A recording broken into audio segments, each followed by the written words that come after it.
Well, hello out there, Gatorland, Gatorville. I am not Buddy Martin. I am drinking his wine, and I am in his studio, and he is in Ocala, actually. So who knows? We'll have a sighting from him at some point. Welcome to the big show. I'm Brenden Martin. He's Rob Browne. You see us on Rob's show in the mornings, SEC Sidelines Sports. If you don't, you should check it out. But this is the Buddy Martin Show. We got some great guests coming in with David Whitley from the Gainesville Sun is going to join us.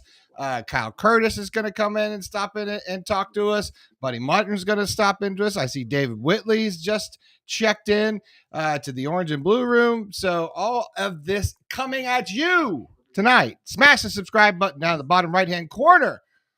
Enable notifications on your phone. If you're watching on Facebook, go ahead and give us a like and follow us that way too. Rob, anything else I need to say? Smash that subscribe button, bottom right-hand corner. Hit allow notifications on your Android or iPhone device. Tell your friends, your families, your neighbors, and get pen and paper handy because we're about to take you on a great ride. That's right. And I will check in with everybody as soon as I find the open. There's the open, Rob. It's all mixed in with all of our stuff. I got to get the Buddy Martin Show stuff pulled in. We'll be back right after this moment break. Time again for Buddy Martin. Call him up and tell him what you're thinking. But be kind because he's doing the best he can. Better, stronger, faster. Mama says that alligators are ornery because they got all them teeth but no toothbrush. Hey, what if the voice calls while you're gone? Take a message. Bye. You ready, champ? I'm ready for this my whole life. I'm incapable of small talk. But that's why you love me, right? Kind of intimidating to be in the presence of so many great athletes.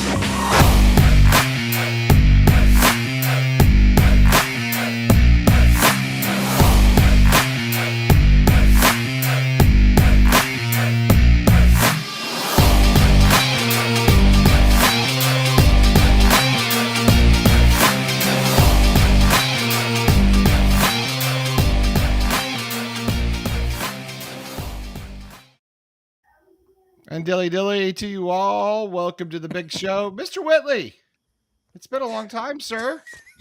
Hey, I've been here. Where have you been? Where you been? Well, Where you all been? I'm working for this guy over here now, so I'm busy doing that all the time. So, once in a while I got to check in, make sure the show is still running right and all that good stuff. How are you, Mr. Whitley? You know Rob Browne, by the way? Have you guys met? I have been on here with David before. He's a great writer. Gainesville Sun. Last I checked, still employed. These things change by the minute, though. Yeah, especially in your business. Oh yeah, you could be talking to an extra. I don't even know it. And, No, for now, you're too talented. Gainesville Sun. You're too talented. You're too talented. And then you do some web shows too, don't you? You guys do a couple of web shows. I do 60 Minutes. I'm just generally, Jake Tapper has me on. I can't get rid of him. Fox and Friends. Yeah, you're always on America. Tapper Show. You're on Fox and Friends constantly. Yeah, it gets a little old. The hassle. My agent. I got to get a new one. I'll be your agent. Rob and I will be your agent. How about that? All right. I'll let Lee Steinberg know. He's out. Y'all are in. Yeah. Here we go. Well, David, I kind of can't believe that the orange and blue game is upon us. It sort of snuck up on everybody, I think, this year. Maybe it did for me because I've just been busy, but it just feels like all of a sudden it's here. I guess that's how it always feels a little bit, don't you think? Yeah, everything sneaks up on you these days. Heck, it'll be Christmas before we know it. Yeah. In fact, it has nothing to do with anything, but my neighbor took down his Christmas lights a month ago. Yes. It was March. So, but anyway, that's the extent of my complaining about that. But I wanted him to take them down before the orange and blue game anyway. And he managed to do that. Well, maybe that's what he does every year. It's like, it's a month from the orange and blue game. Time to take my lights down. Well, yes, but it is upon us. So it's back to Saturday we go. Back to Saturday we go. Now, like a real football game. Rob and I were just talking about this. He's like, spring football all over the SEC. We talk about the SEC all the time. And he says, yeah, it's like a 7-on-7 in some places, and some places it's a little, not as big of a deal. And I said, well, traditionally, the orange and blue game has been a full game, like for the most part. Wouldn't you agree with that? I know it's been talk about downplaying it a little bit, but it's always been a pretty good event to go to. Yeah, and I think they sort of figured that out the last couple of years on Thursday night. It had some advantages, but it just didn't. It just didn't feel like a game. There wasn't tailgating, and I think a lot of fans, they just want to make it. This is their one chance to act like a football fan between January 1st and September 1st, where you can just go and tailgate and catch a game. It's still, I mean, it's as close to a real game as you're going to get. I mean, you're not going to see Graham Mertz out there getting tackled. Let's hope. Of course, that's assuming that they can actually tackle people this year. So that may not even be an issue. Right. But they say they're working on it. They got that down. But I just feels better, I think, on a Saturday. And it's easier for people from out of town, out of Gainesville anyway, to make it there as opposed to, if you want, if you wanted to catch it the last couple of games, if you didn't live near Gainesville, it was a pain. You had to take at least the afternoon off of work and then get home for the next day of work. So I think it's more fan friendly this way. Yeah, it is more fan friendly. I enjoy going to it. It's a little something to get us through. I guess something to talk about. So we've had 2 scrimmages thus far. I know you cover the beat pretty tightly. What was sort of the top trending news out of the last scrimmage? I heard Bill, the press conference where Billy talked a lot about defense. Yeah. Is that sort of the story right now, or at least that's what we're being told? It's funny. You suppose it's the story, but none of us actually saw the scrimmage. So, for all we know, they could have gone out there and missed 100 tackles, but Billy wanted, the narrative to be the defense is getting better. So he came out and says, man, the defense was good. I don't think he would do that, but really we just take his word for it on a lot of the, with the scrimmages, because they are close. So assuming that he told us was true, and he said that the defense was a bit ahead of the offense, but first scrimmage, the offense had a defense. It is really hard to figure on this, because if you think back to last year's spring game, the defense looked really good and the offensive line looked really bad. As it turned out, the offensive line was pretty bad. Yeah, not very good. Yeah, I was going to say, the orange and blue game for me, Rob, sort of felt like what we saw during the season a little bit. It was, you saw a little of the discombobulation on the sidelines, a lot of some of that confusion that they talked about all year, or we talked about all year. But, you did see things like offensive line sort of be lost, Graham Mertz holding the ball a long time, that sort of thing. So I guess you do see some stuff, Rob, in some of these games. You do, but I mean, David's right. I saw the other day where Freeze let the Auburn beat writers in for 2 hours of actual practice. And David, remember the days when you would go out there with your sterno pad in your back pocket and you see all the other beat writers out there, and there was comparing of notes and all like that, but you could actually sit down with the coach and say, tell me about your defense. Mm-hmm. And they talk to you. I mean, we got to get back to that. And I'm not going to say we're never going to get back to that, but I grew up, I'm sure you did too, but idolizing these great writers, because I never learned a damn thing in my life if I didn't write it down on paper. And when you read a great story from a great sports writer, Jack Hairston, all these great writers, it's like lifting weights with your brain. Now everybody wants the 8-second soundbite. We got to get back to that. You're preaching to the crowd here, to the choir here, Rob. I agree, but I wish I'd be more optimistic that it is heading in that way, but it is more of a just quick hit, quick video, giving tidbits, top 3 observation. The actual writing aspect has sort of become less and less emphasized, and it is tough. Well, just the access alone. I mean, you're right. When I was covering beats way back when, my first beat was actually covering Florida State back in the Bowden days. And he would do everything except come over and serve you a drink during practice, Yeah. And say, your feet comfortable here, bring this, fluff his cushion on this couch here. Cause I love it. And you just hang out after, and you could go up and talk to any assistant coach who was willing, for as long as you wanted to. And it was just, you go knock on Bowden's door and you're say, come on in. But, and Bowden was sort of an outline. He was just very, very, very media friendly. I mean, but it is totally gone in the other direction these days. And, you get, like tonight we got Will Harris, who is the new defensive back coach. First time, and I mean he came up, talked for 16 minutes. And he was great. And it was just very well spoken, insightful, talking about what he wants to see, what he's seen, and all that. But this is our one chance to talk to him until probably next spring. Because we won't be seeing him again. I think it was nice while it lasted. Yeah. Oh, I'm going to ask David this, and Brenden. Yeah. We talk every day on the show a lot about all the schools in the SEC. With Florida, the talent gap that was there, say when Billy Napier took over, have they closed the gap in your opinion? Are they getting closer to what Georgia, Alabama, and LSU have? Because I know when Freeze got to Auburn, it was the widest the gap's been in 41 years. I don't think it was anywhere near that bad at Florida, was it? Well, if you listen to the coaches, what little they will say off the record, they'll go, "Whoo, we can't believe how bad it was when we got here," because they knew it had dipped some, but they didn't realize how much. And what Napier really goes by is the measurables. Height, length. Length is a big word now. Length. Yeah, and wingspan. And he goes verifiable measurables.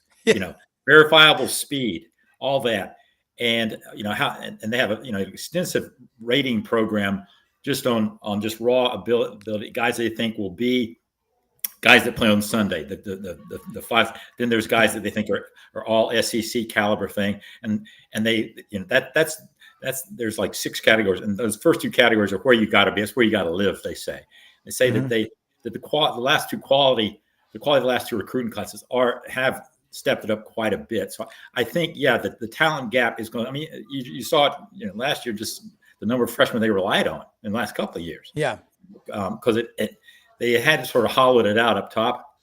The older guys, and the roster is pretty much well flipped now. I mean, it ought to be. It's year 3. So I think the talent level has definitely improved.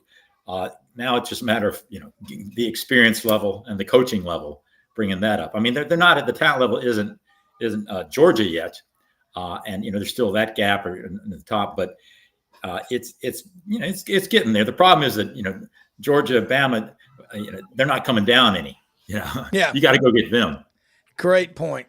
Yeah. Well, we're going to welcome into the esteemed Buddy Martin. Everyone's asking where you are, Buddy Martin. Are you in Tallahassee? Are you in New York? Are you in California? Where is Buddy Martin? I'm in chaos. Yeah, well, we know that. I'm in Ocala, Florida, as of about an hour and 15 minutes ago.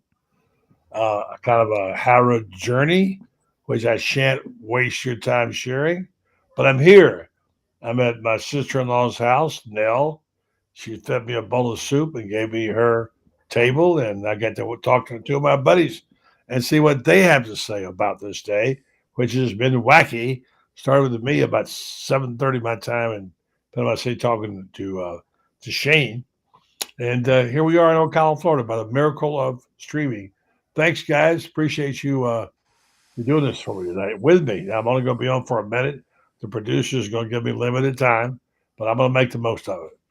Yeah. Well, buddy, we were talking about orange and blue games, and we were talking about access and all these kinds of things that we are in the spring football sort of time, and lamenting how we don't really hear much anymore.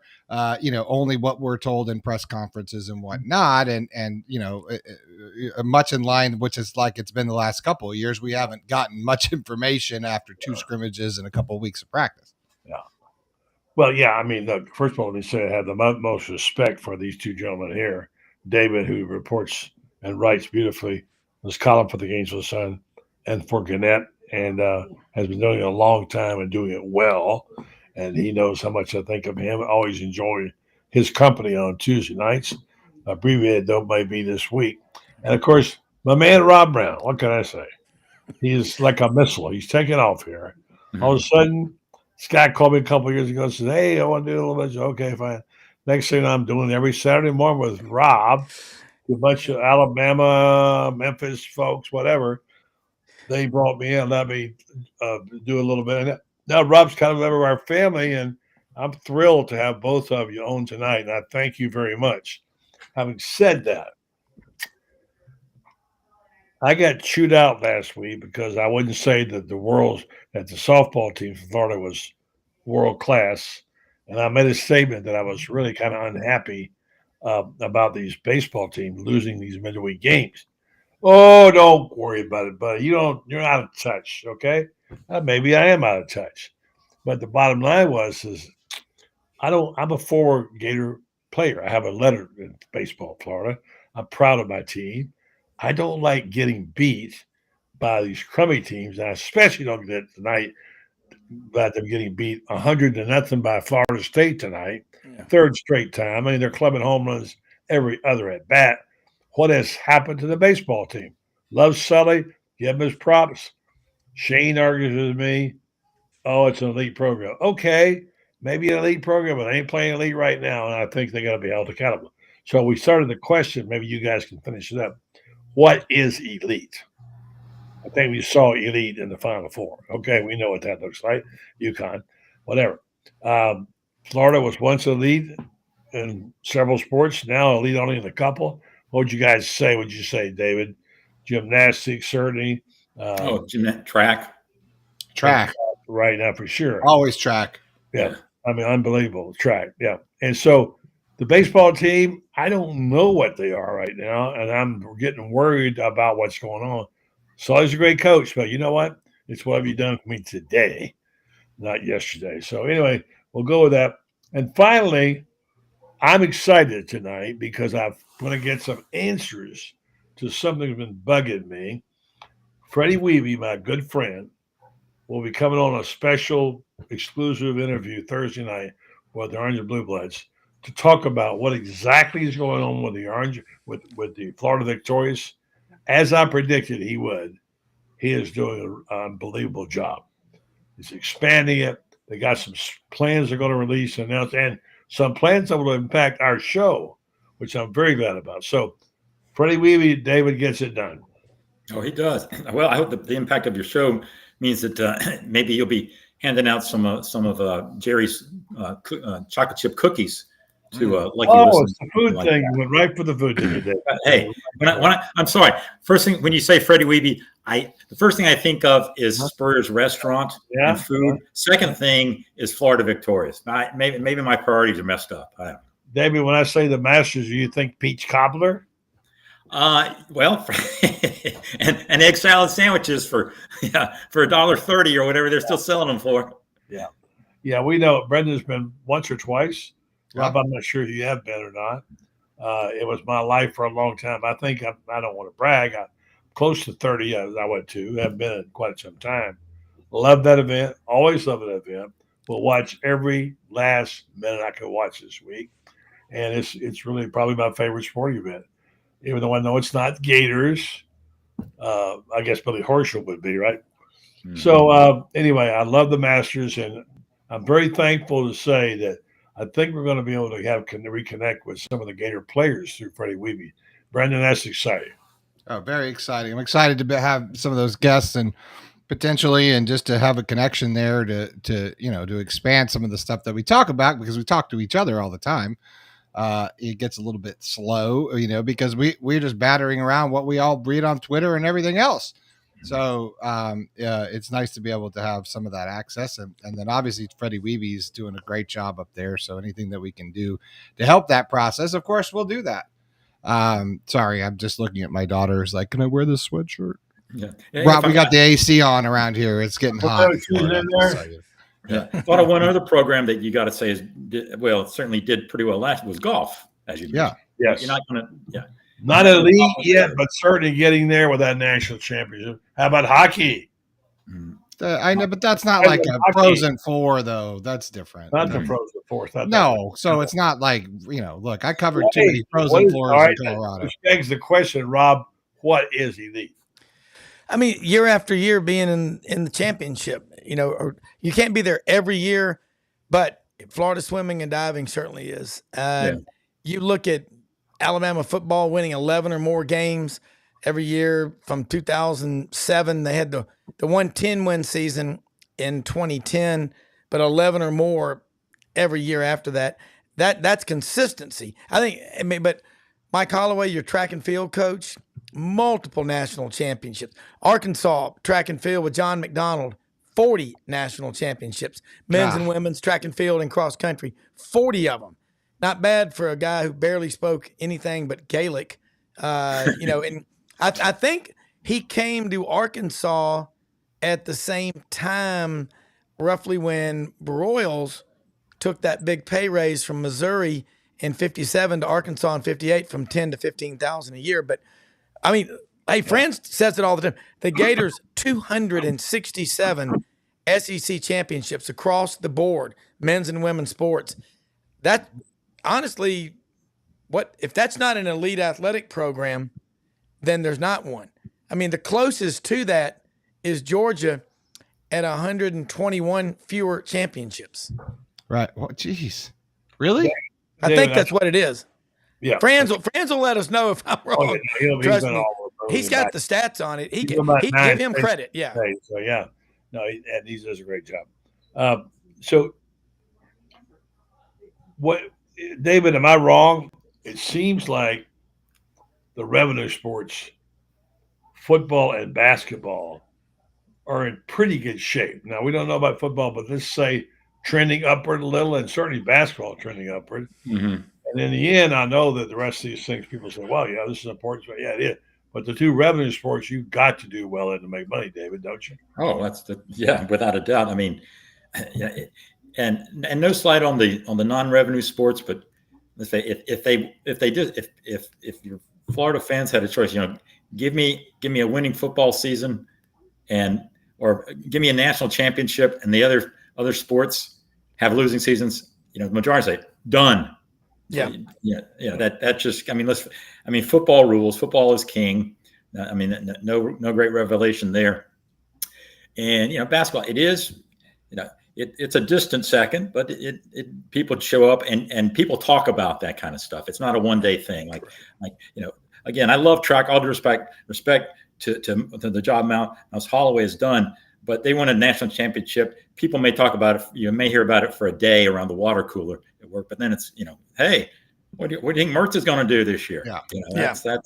That's the lingua franca. Is that what it is? Yeah. Well, we talk about that. We've been talking about that with SEC basketball. We're excited about SEC basketball this year. We're talking about the SEC tournament. How they're gonna, an SEC team's gonna compete. Just the level of, as a whole of the SEC, just the level of interest in basketball and women's basketball, right?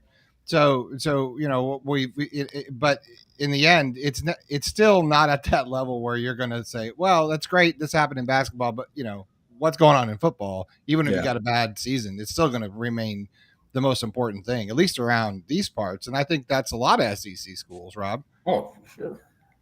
Yeah. I mean, football makes the grass grow, and I talked to some coaches recently at some different schools off the record, so I'm not going to name them, and they're coaches of non-revenue sports, and they said in 2 or 3 years, very likely you're going to see half the sports that we currently have now still in existence.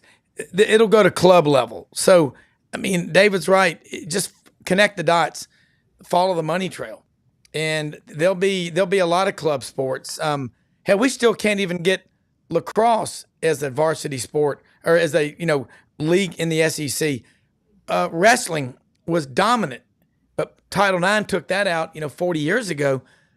But with NIL, if we make athletes employees of universities, I think you're going to see even fewer sports. You're right. That is the big unintended consequence that people haven't really factored in. I don't want it. I'm just saying that. Yeah. Yeah, and you hope that they can figure out a way to avoid that. Where because football's been picking up the tab for every non-revenue sport for as long as we've all been around. And when the system does change, and it will change, you hope that they can figure out a way to funnel some.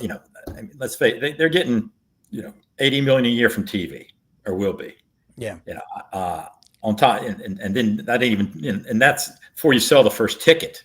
You like to think that somewhere in there's enough to keep the non-revenue sports in. Yeah.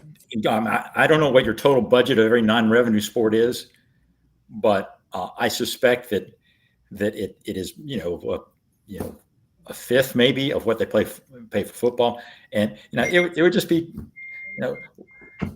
you think of all the great Olympians that have been here, and gone through and stuff like that. And they're not forever, but that adds to the whole, just the aura of being in college. Let's go see the schools, correct, whatever, and for that to just become an intermittent. And where will these people go? These great athletes, to train, and I don't know. There are people working on this. Great conversation. I'm going to duck out because the talented Kyle Curtis waiting in the green room, and he's kind of a baseball maven. Maybe he can tell us how they go to Columbia and lose 3 games and then get pounded by the Seminoles tonight, 100-0.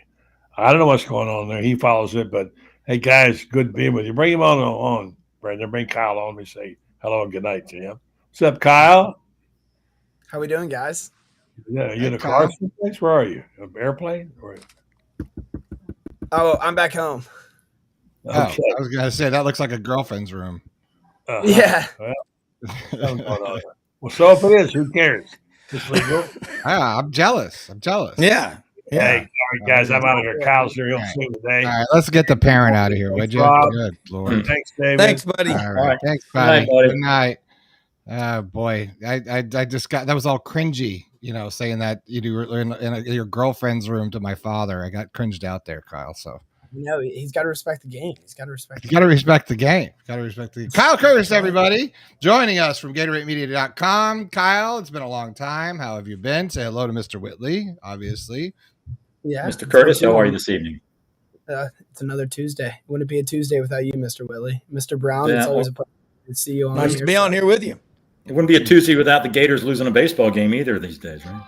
Hey, at least I'm not in the attic tonight, so I'm moving up in the world. Oh, you are? Yeah. Well, Kyle, what's going on real quick with Gator baseball? David just mentioned it, that it's not unheard of to look at not a box score, but look at a score and say, oh yeah, well, the Gators lost this week a couple of times. So what's going on? What's the latest? Yeah, I think that we're witnessing right now what I want to diagnose as an identity crisis. I saw a tweet earlier. We lost. I forget the name off the top, but he just got signed by the Astros, and he was All-American coming in, expected to sign with the Gators, and he was a pitcher. And I think we're kind of seeing the effects of that right now. We don't really have a go-to guy. That we don't have a Hurston Waldrop. We don't have, one of those guys that you can just kind of go to. And obviously Jack Caglione has been phenomenal, but baseball is a sport where you can't have just one guy. You can't have Zach Edey and be able to, bring it to the top. I think Mike Trout is, first ballot Hall of Famer. He's played in one playoff series and got swept. So I think that, hopefully in the long run that this Gator team is going to be fine, but they're going to have to, find their identity on the pitching staff and being able to find a, consistent, week in, week out rotation. And then, outside of Jack Caglione, they got to find, 2 or 3 more consistent hitters. Yeah. Sorry. And the pitching hasn't, David, I haven't followed too much, but I know Franz has talked a lot about pitching hasn't been all that great in the first part of the season. They've recovered from that or no? No. Well, based on tonight, you'd say that definitely no. No. It's the classic kind of slump team right now that if they're pitching well, they don't hit. If they hit well in the game, they got bad pitching. Of course, tonight it looked like they had neither. But I mean, Kyle's right. You don't know what you're getting when you roll anybody out and you arm out there on that mound. I mean, Caglione was the most consistent guy, and then he got shelled this past Sunday. So it's got to be a hair pulling thing for Sully going out there, because he doesn't know what he's going to get. And the young arms had promise, but they're not coming around. You're getting to the part of the season where you need some guys to start stepping up, and just when you think they are, they take a step back. No. It's looking like hosting a regional is getting, those chances are getting slimmer and slimmer, which makes it even tougher to get back to Omaha. But if they do turn it around, you thought that, if they were going to get something going, it would have been this past week. Going into Missouri, which is not a good team. You're thinking, that's the kind of team. You're thinking, there could be a sweep in Columbia, and there was a sweep, just didn't think it go that way. Kyle, I was two thoughts in my mind. It's not Kyle. Rob, with SEC baseball coming on, and the Gators, we've talked about how hopeful they were going to be a little bit better this year to start off. We've had a few conversations early on with Mitch Davis about baseball, and who's he excited about as a whole in the SEC? I know you guys talk to him a lot. I mean, Kentucky, Vanderbilt, but the SEC. Look in the SEC West. You've got LSU at 4-8, 3-9. Ole Miss at 3-9. Auburn at 2-10. Auburn's losing in the bottom of the ninth tonight, 3-2 to Alabama State. Wow. You talk about midweek games, they matter. And Kyle's right. And so is David. All of y'all are. They matter, because if it's okay to lose and to do something half-ass, that can become habitual real fast. And I know because of the lack of pitching depth, most teams don't throw their Friday, Saturday, Sunday rotation out on the midweek games, but you hate losing them. And but there's nowhere to hide in the SEC. I mean, look at Tennessee, number 4 in the country, and they get drilled 9-5 at Auburn. Then they won the other 2 games, and then A&M. Looking at Mississippi State, Ole Miss, 2 years away from winning the national championship, is on the verge of having another disastrous year. Mike Bianco. So as good as maybe the SEC is that good top to bottom, but you're right. Florida isn't supposed to lose to the Catfish, the bottom dwellers, the Missouri, in baseball. They're not supposed to lose to them ever. And when you start saying that's okay, you got problems. But one thing about Florida is look at your track record. Last year you were in the national championship, in the College World Series. You got up there, you didn't win it, but God, most people would do anything to have a consistent program like the Gators have. But, this year they're 500? I think I'm just going to look here and I'm thinking they're 6? Yeah, they're 6-6. I mean, y'all see them play, and you got Caglione, and I know Franz and everybody raves about him, but you got to have, you got to have the players that you sign show up. Then you got to go into the portal, and everybody's going into the portal. It's not just Florida. Everybody is. So it's this league. There's nowhere to hide in the SEC in any sport. There's just everybody wants to win. And it's going to get worse next year, or better, depending on how you look at it. Yeah. I mean, just thinking, if you just took Oklahoma's women's programs, I mean, they are the Death Star in softball and gymnastics. Yeah.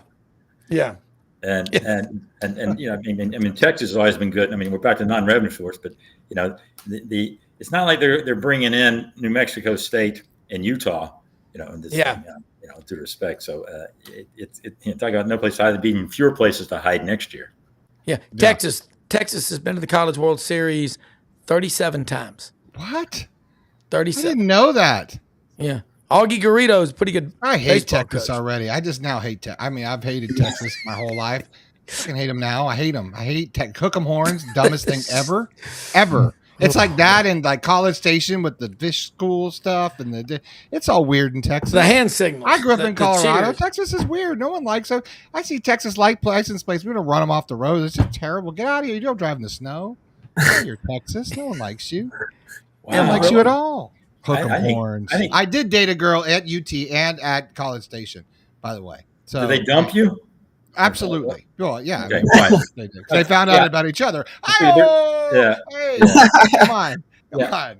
Yeah, I think there's some transference here where you're the anger of getting dumped by a Texas guy. You've sort of transferred it to Longhorns and Darrell Royal and stuff like that. But, I did get a funny T-shirt by one of them that had like a kid like a guy and then two girls. One had a UT shirt and one had an Aggie shirt on, and then sitting next to the Aggie shirt and it says, "You got the right one, baby." So I don't know. That I did wear that around. So with my Kramer shirt from Seinfeld, as we were discussing, because late night TV is not funny anymore, as my kid just binge watched Friends for the last 3 days. Anyway, I digress. Kyle, I wanted you to come on tonight because I wanted you to talk a little bit all about obviously spring practice, about spring football, what's going on, about some of the issues. I know you follow them a little more closely. So I asked you to compile a couple of topics for me about what to expect on on the Orange and Blue game. So what that was your homework. What did you come up with? Yeah. So I guess the first thing would obviously be DJ Lagway. This is the first time that the Florida Gator fan base is really going to be able to see him, on the college landscape, being able to play, and in the Orange and Blue at Ben Hill Griffin. So obviously, a lot of people have been talking about how he's going to be incorporated into the offense and stuff like that. This is Graham Mertz's team. Graham Mertz is, he's established himself even more as a leader this offseason and, impressed the players around him and the coaching staff. The coaching staff has been pleased. Billy Gonzalez, the wide receiver coach, went as far to say that he's been one of the best college football players he's ever been around, and he was on a team with Tim Tebow, Percy Harvin, all those guys. So being able to see Graham Mertz and the way that he conducts himself and the way that he's transformed throughout the offseason, and then kind of DJ Lagway's transition as to how, he's evolved since graduating high school. Coming out, he was not as much of a passer and kind of more of a run first thing in these first few scrimmages. So what I'm going to be looking for is being able to see, all right, digressing through your options and, being able to, not put yourself in harm's way all the time. But as far as his involvement throughout the season, I think that, there will be red zone packages and stuff like that, similar to the Chris Leak, Tim Tebow era. And then on the other side of the ball, I think the involvement of the defensive back room. We have, Devin Moore. The best availability is being able to be healthy. Devin Moore, I think, is a name that a lot of people are going to be talking about when the NFL draft comes around next year. The tall, lengthy guy, finally being able to figure out his body a little bit. He's healthy as he's ever been since being at Florida. And he had an interception in the spring game a few weeks back. And the defensive back room has apparently just been tackling a lot more better, finishing tackles, something that Florida fans haven't been used to. And then transfer-wise, I think Pup Howard, a linebacker out of South Carolina, sophomore, young guy. He's a guy that you're going to want to keep an eye out. He's just, looks the part of an NFL guy, being out there and, seeing it. So I would say those are probably the key check marks for, your spring game roundup. And then obviously I think that Trace Mack is going to be he's going to be out there banging some long kicks. So I would say those are your little checkpoints before the spring game. Okay. David, what would you agree with Kyle on that stuff? You anything to add there? Oh, I always agree with Kyle. Oh, you have to. Look at that haircut. Yeah, I try. Those are the main thing. I mean, of course, all eyes, of course, will be on Lagway and what he can do, and I think that the best you can hope for this year is that sort of the repeat of, as Kyle mentioned, the Tebow freshman year, where with Mertz will be Leak and Lagway will be Tebow, where you're just going to come in and he's going to get certain packages run for him that take advantage of what he can do really well, better than anybody out there, which is run the ball and be that dual threat guy. And it's a pretty steep learning curve. And as someone, but in that quarterback room, it's like they're teaching two different kinds of math. It's Mertz is taking advanced calculus, and Lagway, he's in pre-algebra when it comes to this stuff, and that's fine. He should be, he should still be in high school. In the old days he would have been. And so, but you see him, and all the tool, everything you hear about the hype of his raw ability is certainly there. But if he is, he's been playing with the second teamers most of the thing, but this is, this is definitely Mertz's team. And Lagway will just be a guy who comes in and change of pace kind of guy. But Mertz, it will be interesting too to see this spring, because they're trying to get him to throw downfield a little bit more, take more chances. I think he played it. His completion percentage is off the charts last year, but a lot of dinking and dunking, and that was a lot by design, but some of it was just him wanting to avoid taking the risky throw. Because he came here with a reputation of a guy. He had, I think, 39 TDs with 26 interceptions there at Wisconsin. So he said, I got to stop that, and he definitely stopped that. What he had just 3 interceptions, something like that. So that's where he knows he needs to improve, and so you see him take more chances. This on the. Yeah, and not to interrupt you, but I read an article today, I think, about how, and we heard this in the press conference, about how Napier wants to teach or encourage Mertz to, what he said, we know you can play a clean game. Yeah. Now we want to encourage you to take more risks. But how do you take those calculated risks? You know what I mean, Rob? How do you tell a guy that's like, been, really wanted to go the other way, who threw a lot of interceptions in the past in Washington? He comes in, that was sort of the knock on him. So he kind of cleans that up. He makes clean games, but then now Napier wants him to, sort of teach him how to take better calculated risks to make the bigger play. You got to simplify it. When you got a quarterback that comes in his first year, he's having to do a lot of learning, but you got to get to the point where you're doing more reacting. If you're having to think, it just, everything's going so fast, you panic. And then if you don't have a good offensive line, you're really in trouble. Year 2, typically quarterback, if he's got an offensive line, then he's got some weapons around him. Yeah, you can take more risks. What he did at Wisconsin doesn't mean anything. All that matters is what's he doing. What's he doing in Florida and in the SEC? Those rushers coming off the edges are typically a lot bigger and a lot faster. And the top teams in the SEC go 2 and 3 deep in the front 7. And Texas and Oklahoma, they're going to go through this learning curve. They haven't been able to get the interior defensive linemen that A&M was getting the last few years, but now they are. And of the 2 teams, Texas and OU, the one coming in that's the most SEC ready, it's definitely Texas. But for Florida, you got to have those players in practice. And the more you go up against them in practice day in and day out, the better you are, because it's milliseconds of time that you have. But you've got to react, versus if you're having to think too much, that's when you make stupid mistakes. And what was it Shane Matthews said last year? What a smart football player Shane Mertz is. Shane knows what a quarterback looks like.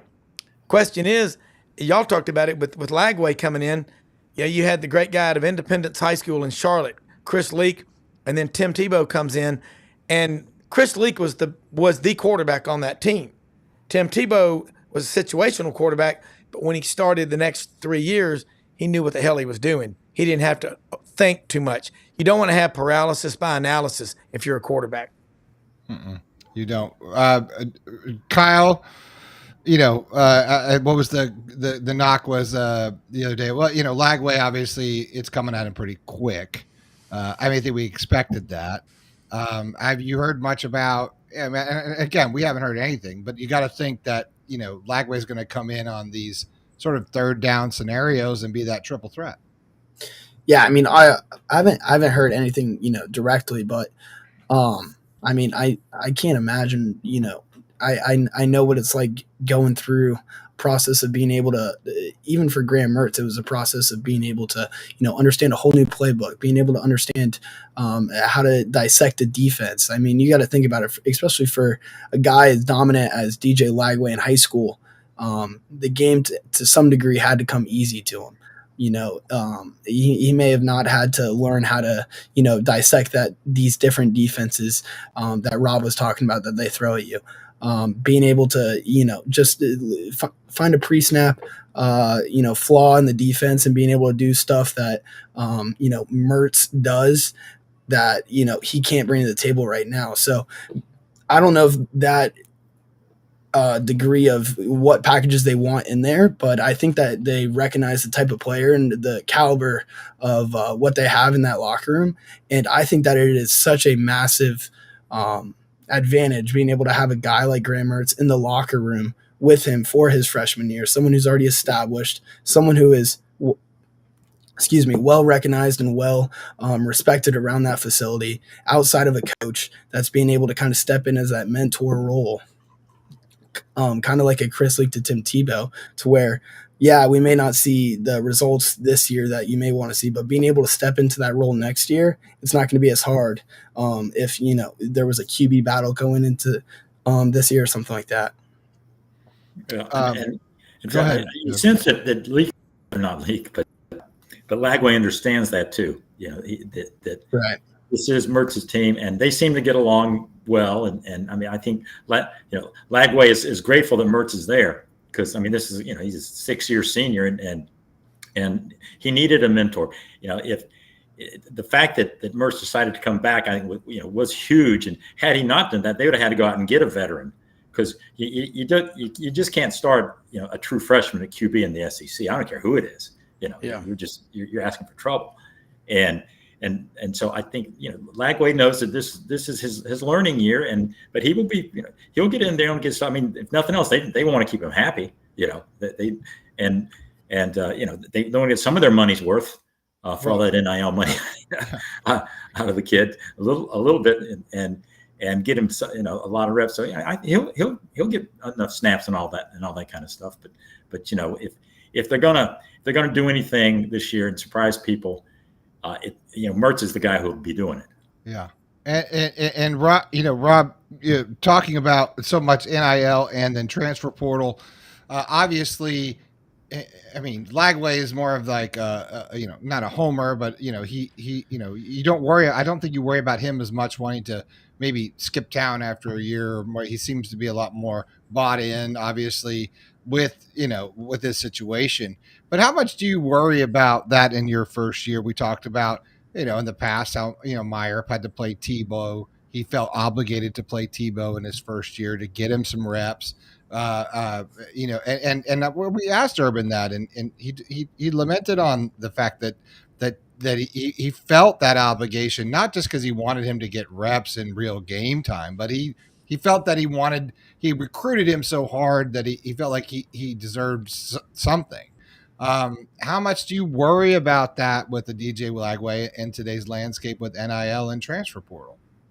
It's all you think about. I mean, that kid's just here for an audition. Man, he's kind of like Jefferson in Fast Times at Ridgemont High. Remember they saw him in the fight? He goes, I didn't know he went to school here. I thought he just flew in on weekends. I mean, these guys are just passing through, man. They're like holograms, like comets. Their word means nothing anymore. I grew up, and I still believe your honor is dearer than your life. You give someone your word, I don't care what you've got to do, you get it done. But unless you have a contract that says you have to stay here a minimum of 3 years, and if you leave early, you have to pay that money back. Look, I know people that are running collectives I talk to. I'm a financial advisor. I manage wealthy people's money, and I deal with their children. We've never in 33 years had a family give $10 million to their 18-year-old or $20 million to their 20-year-old. It's all age-banded and incentive-based trusts. We're doing everything that you shouldn't do. If you wrote a book on how to screw up a family, give them money when they're 18 and 19. And then now they tell us they got 15 or 20 people that they got to take care of. That's a lot of pressure on people. Ask Vince Young what destroyed his career. his family members quit talking to him because he cut them off financially. So DJ Lagway might be the nicest guy in the world. He may be as nice as Wally Cleaver. But you know what? If he doesn't play enough, you'll start hearing the bitching and the moaning and the whining. I'm sorry, but you're going to start hearing it. You're just giving these kids an audition now. There's no loyalty. The only way you build a team is if you got a bunch of walk-ons. Now, Tim Tebow, I don't know him. Y'all do. I think he's a good guy. I'm a big fan of his. If you don't like Tim Tebow, you probably didn't like Roy Rogers, and you probably don't like Will Rogers. There's something wrong with you. There are not many Tim Tebows out there. Guy was raised the right way. Basically, most of these kids are Eddie Haskell's. Now, David Whitley knows who I'm talking about with Eddie Haskell, who passed away last year. But I don't think their word means anything. I've got kids 23 to 35. They're different because I raised them that way. And it's Kyle, you know what I'm talking about. These kids, they'll tell you whatever they need to tell you to get that money. But I heard Lane Kiffin talking after practice last week at Ole Miss. He said, look, I mean, it is what it is. I don't like it. I got to work around it. But a kid comes to you in January after the spring depth chart is released. And by the way, hardly anybody's going to release a depth chart anymore. He doesn't like what he's getting. He's going to take the money you gave him and go somewhere else. It's crazy. But you know what? It's a huge you-know-what sandwich. And right now, we all got to take a bite till we find a better solution to the problem. It's just the way it is. That's just my take. Mm-hmm. Any take that has a Ridgemont High reference is a good take. Yes. It is Jefferson. That was maybe the greatest. Isn't it our time, Mr. Hand? Yeah. David, I put out on look Twitter. like Sean Penn doing, hey, Mr. Hand. Mr. Hand. Our time. Thank you for bringing that. I put out on Twitter. I took that video of Jefferson when he went crazy after they tore up his Trans Am, jumping over the line of scrimmage. I put that out, and I said, have y'all seen the video on this kid? If they could make him a 6-star, he would be this defensive tackle. I made up a name. People were like, oh, wow. And I'm like, seriously? That was probably the greatest defensive game ever played by anybody. Yes, it was. And it's not saying all these kids are bad. I'm just saying with the money that you're throwing at them, nobody in their right mind pays people like that in the real world. No. It again, that's one of those unintended consequences of this whole thing that has evolved, and it's just hard to see a way out of it again because the Supreme Court's saying, well, these kids have a right to earn a living, but as you said, it's Vince Young had that issue, and he was he was 22, 23, he was in theory a grown man with the NFL and all that. These are kids that are getting it at 18, 17 and 18, 19. I mean, they're not getting Vince Young NFL money, but they're getting a lot of money, enough to where their hangers on are going to be on them and saying, "Hey, you deserve this, you deserve that." Yeah, and it has introduced a whole new danger to the scenario. Yeah, and I'm totally a capitalist about making money, Kyle, because I've got 23-year-old sons, 25-year-old son, 28-year-old daughter, and a 35-year-old daughter. One of them, the oldest one, went to Alabama. She's still a good person. Good person. I'll say this, that the Supreme Court ruled 9-0. And my attorney, Jack Turner, whose son just got accepted, he lives in Memphis. His son, just got accepted to Florida and was down there to visit 3 weeks ago. And hopefully he's going to be going to school there. They loved it. Now, these are all Alabama people, but their son's going to go to Florida. He's got he's a genius. And that's kind of what Florida takes. But I'm just saying, why not put it in age-banded and incentive-based trusts? My son the other day that's 25, who's in mergers and acquisition banking up in Charlotte, said, people don't pay that much attention to the guy driving the $5,000 car with $100,000 in the bank as much as they do to the guy driving the $80,000 car with $2,500 in his checking account. And that's called financial literacy. That's all I'm saying. Get that. Hey, let me invest it. I'll be like Milburn Drysdale on the Beverly Hillbillies. You'll get $10 per meal per day, and that's it. But when you get out of college, you'll have a big pile of money. I mean, Kyle, you're a damn good writer. And Dave, do you get to work with David ever, go out, and work with any of the writers from the Gainesville Sun? Because the coolest thing I remember when I was your age was getting to meet sports writers. The guys that were the beat writers that told the stories. That's the iron sharpens iron, man. I appreciate it. No, go ahead, Mr. Please tell me you had a poster of Farrah Fawcett in your room and not of Jim Murray. Okay. No, but I mean, just getting to be around the writers when I got to work up in the press box in high school at Auburn, and that was the coolest thing, man, to meet these people. And, you know, and then to have them on the show nowadays, guys that I knew when I was in college, and they come on the show now. I mean, you know, Kyle, you're going to write stories about people, and 10, 20, and 30 years from now, they're going to have a framed copy of that, and David knows this, in their office or in the den. They're going to remember what you wrote about them. And a Gator that stays there for 4 or 5 years as a walk-on, the only time he runs on the field is to hug his parents at senior day, you know, but the starters, ask Ben Troop about what his admiration and respect for the scout team guys. He goes, y'all made me who I am. Ben's on our show a lot. I love that guy. He's a real deal. He's uncommon and unfinished. But you're going to be writing stories about people that are going to go the rest of their lives. And you're going to remember, too, the guys that didn't play that much, that gave everything they had to be a Gator. They're going to have NIL for life because they can come back and people are going to respect them because they never walked away from a house fire. Yeah. And I mean, what you were saying about being able to be around the announcers or just being around people that you've grown up, you know, watching and idolizing and stuff like that. That's always been the coolest part for me. But even, you know, going to school here and obviously being a part of it, I've been able to make so many cool friendships and being able to meet so many cool people along the way who are also, you know, playing football, stuff like that. Yeah.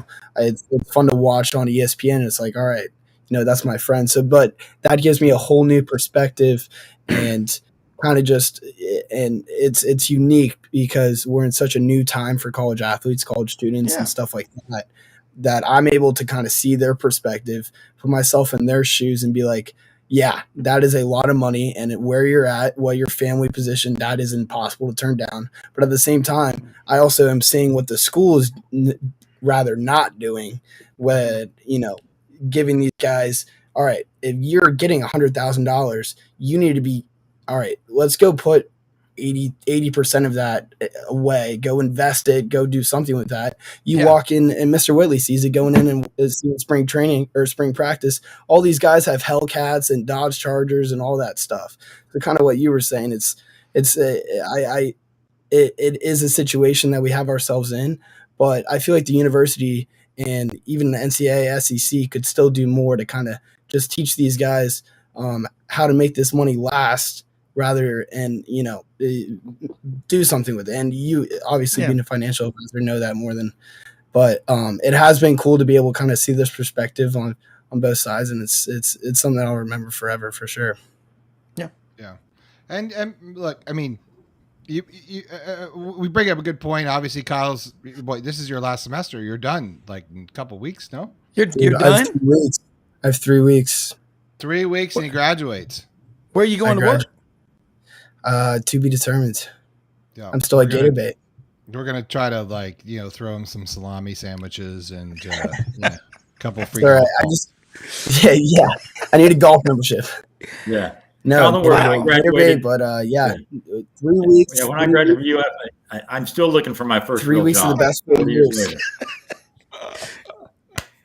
God. And Kyle, you know a lot of players and stuff through your fraternity, all that kind of thing. I think it's a unique perspective because you got when you're that age or whatever, you got to think, well, hey, if my daughter was going to make $1 million playing soccer, I'm not going to say no, but at the same time, we're going to have a serious structure and how that's going to roll out, to her or whatever it may be. So, and I think that we'll see a lot of that sort of gel. I'm actually, and I was thinking about this the other day. I'm actually very encouraged if I sort of take the direction and like, hey, these guys that do end up going pro, which is what, 1%? Is that the number? 1% of college athletes? 1 point, about 1.5. Yeah. Okay. And the SEC, it's a little higher. Right. So you've got these athletes that are going to go pro. And then they always talk about hitting, the pro and they're making all this money and it's always just so much. And you hear the horror stories of what happens with that. I guess I was sort of going down the other rabbit hole the other day because it's always been so negative about NIL, but it's like, well, I guess those who end up going pro will have an opportunity to learn about money, right, at a little earlier age, and that could produce a professional a little earlier in that process, right? It's not Gaines Vegas anymore where you're winning natties and it's just all fun and everyone's making money and no one really talks about it. But but now we have more of this structured sort of, visible to the public sort of deal. And it seems like to me that there could, to the right person say, that, or player, that would be an opportunity for that player to maybe, grow up a little bit earlier and say, look, I am, or I am making $1 million a year or whatever it may be. And what does that look like? So, I guess I'm encouraged in that aspect because it's going to happen, and none of this is going to really change, right? So this is something we're saddled with. So I think this year is going to be a telltale sign, David, about NIL. And I know you got to make milk and cookies and go to bed soon. So make this sort of your final answer. But oatmeal cookies, I believe, is what you like. Well, chocolate chip or oatmeal, either one. But I got both. I got both for you. So but Kyle is right, boy. You go through that parking lot these days. It is a lot nicer than it was 5-10 years ago. Yeah, it is. Hellcats. It is tricked out trucks. It is, and were I 18 and had the money, I would do it too. And they do have the financial literacy courses component. You hope that they're taken. You don't know. I mean, I sort of fear that April 15th is coming next week, and these going to say, "Wait, I got to pay taxes on this?" Holy cow, who knew? So there's going to be some lessons learned about this because you can teach them all this financial literacy as you want, but as we talked about earlier, if you've got a brother, a girlfriend, a cousin who's saying, I need this, and you're trying to take care of everybody on top of it. And I mean, it's not NFL money, but it is enough money to where you're going to have leeches coming around. And that's, it's tough to manage for NFL kids. It's going to be doubly tough if, for a college kid to do that. Yeah. We used to always tell clients, blood's thicker than water, money's thicker than blood. And, that's estate planning. That's estate planning 101. The other one, my son said the other day, it's easier to fool a man than it is to convince a man he's been fooled. And I talked to a sports agent. I know he's been doing it 36 years, 514 clients. He said, do you ever sit down with these guys and talk? He goes, let me stop you. He goes, I used to. It's a waste of time because it's not them. And I'm not against them making money. Look, if I had a son Kyle's age, someone offered him $1 million, I'd say, okay, we're going to put 990,000 of it. We're going to invest it long term. If you'd have bought $750 worth of Chipotle back in 2006, the last report yesterday was worth $100,218. I mean, the time value of money. That's all I'm saying. I'm not against it because the Supreme Court. You're talking antitrust laws. That's why I think the NCAA is over. But I just curious. You're right. You look at those cars out there. I mean, what depreciates more quickly than a new car? Clothes. And what do most people spend money on when they suddenly relationships? Oh, sorry. Yeah. Well, yours anyway. Clothes and cars. All of mine go right to shit every time. Yeah. But I mean, I think we're going to have a commissioner in the next year or two. I think the NCAA right now is walking the green mile. I don't see him being around anymore. Do you, David or Kyle or Brenden? Anyone? Bueller? I don't see it. Yeah. Guy, you gone Bueller, you gone Ridgemont, you've gone Green Mile. Oh yeah, that's how he does it. Large. ADD and OCD, man. What do you think, Kyle? You think the NCAA is gone? I think the NCAA is gone. I think I said it a few weeks back, but I think that they've kind of just dug themselves a hole that they can't really get themselves out of, and I don't know. I think that the white flag is coming up shortly. Yeah, I agree. Well, gentlemen, we've gone over our time by a few minutes. I want to say thank you very much for coming on tonight. Kyle, it's been a while. We're going to have to go to lunch or something here pretty soon, but it's nice to see you. Mr. Curtis, thanks for joining us. You can read Kyle at GatorbaitMedia.com. He's always been there. He's been there for years. Kyle, thank you so much for coming on, and good night to you, sir. Well, let's see. We got David here in the big screen. David, always a pleasure. Now, I thought it was oatmeal cookies, but I went ahead and got you oatmeal and chocolate chips, so you're good. I do appreciate that. I got to say, Rob, I love. I don't know what that is behind you, but it looks like a great piece of art. It kind of looks like Jackson Pollock in his early years, I'm going to say. We're in Little Rock tonight on the river at some folks' house. We got a meeting tomorrow. We just came in. We went to Clarksville, Tennessee for some business, through Memphis, the farm, here at Little Rock. I'm down. Yeah, they're collectors of art. Yeah, and they got a lot of pictures of the White House. And it's I'm in the photo room. Unbelievable. This man has basically built everything I think that they've built at Arkansas athletically in the last 40, 50 years. And very smart engineer. And looking forward to speaking to this group tomorrow. And they're watching right now. But thank y'all for having me on here. I love this talk. And I mean, Nick Saban is commissioner, Rick Neuheisel. I mean, I know, David, we got to go because Brendan's always on me about time. But who do you think would be a good commissioner for football? Do we have to have a separate one for basketball too? Yeah. Well, the main issues affect both of them. You know, they're similar. But yeah, I mean, shoot, I hadn't thought Neuheisel, he's got his act together. He knows what's going on. Which is funny because early on he didn't have his act together when he got all the recruiting violations at CU. But but not so he knows how the game is played. But anyway, well, you're in Little Rock, so you're there handling the Calipari contract, I guess. So congratulations on that. Hey, that was a cool story because Wes Moore in Little Rock broke it Sunday night, and he was on our show Monday morning. He comes on with us a lot on Mondays. He said, I had to call 3, 4, 5 to say, is this real? Because I went to my news director and I said, he goes, well, look, if you feel good about it, go with it. And he said, I checked 2 more sources, and 15 minutes before we went on the 9 o'clock news Sunday night, I was like, hey, you know that, David, I mean, with stories, trust but verify.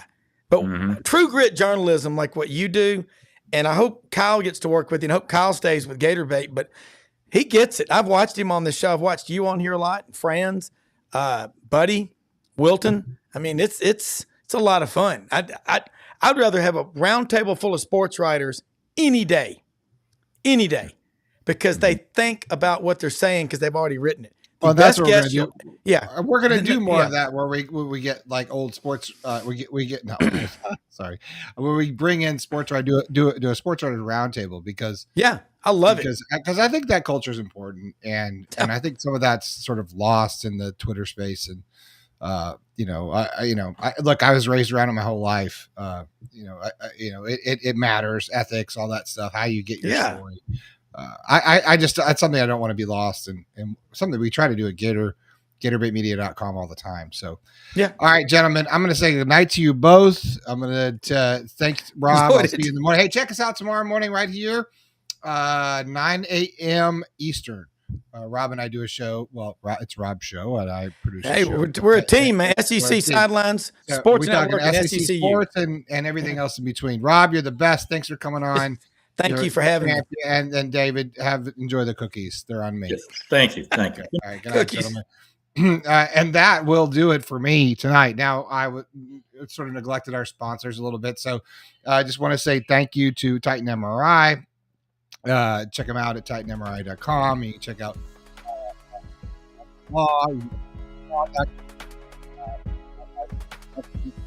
Renstar Medical Research that supported this show from the very beginning. They do all sorts of medical research tests and things here in the Central Florida area. Check them out at renstar.net. I want to thank our guest, Buddy Martin. Obviously, this is his show. I'm Brenden Martin, his son, Crown Prince. And thanks to David Whitley. Thanks to Rob Browne. Thanks to Kyle Curtis joining us on the program. I always want to tell people really fast about GatorBaitMedia.com. Still running our 20% all access off code winning right now. Check you out to GatorBaitMedia.com. Go in the chat and just click on the link. You put in that code, you will get 20% off our all access annual deal. Reed, France, Beard, Buddy Martin, Kyle Curtis, and the crew there. Great stuff over at GatorBaitMedia.com. Well, that'll do it for me tonight. I'm Brenden Martin. Thanks for joining me. Tomorrow night, Buddy will be back. You won't have to endure me, but nonetheless, I do appreciate all of the well wishers and the nice texts that everyone sent me. Thank you very much. I always end our shows, these particular shows, letting everybody know that regardless of what we say, I'm always a Gator fan. So I hope everybody's out there having a safe evening, having a good week. We're going to continue to have a good week. The eclipse is over. All the conspiracy theories are done. And we're all alive still. So no rapture. Everything's cool. With that being said, I always want to say go Gators. And we will talk to you all very soon. Thanks, everybody.